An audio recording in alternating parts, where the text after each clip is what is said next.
সর্বনাশ! ইরা, জানলাটা খোল তাড়াতাড়ি।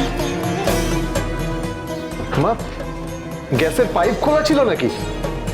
হ্যাঁ, পার্বতী তো গ্যাসের পাইপ খুলে চলে গেছিল। কি? আমি জাস্ট ভাবতে পারছি না, এই মেয়েটা আমাদের সবাইকে একদিন শেষ করে ছাড়বে। মা, আমি বলেছিলাম তোমাকে ভেতর বিপদ আছে। কি?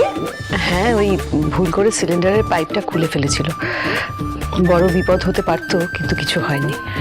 ভুলটা আমারই। হ্যাঁ, মাই তো সব সামলে নিল, নাহলে এই পুরো বাড়ি নাকি আগুনে জ্বলে যেত। কি বলছিস তুই? হে ভগবান! আহা, আস্তে না আস্তে ওনাদের এসব কথা বলার কি দরকার ছিল?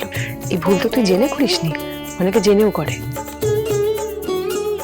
আমার সোনার ডিম দেওয়া হাঁস আপদটা বাড়িটাই জ্বালিয়ে দিচ্ছিল রে রোন। তুমি আশেপাশে থাকলে সোম থেকে রবি প্রতিদিন রাত ৮টায় স্টার জলসায়।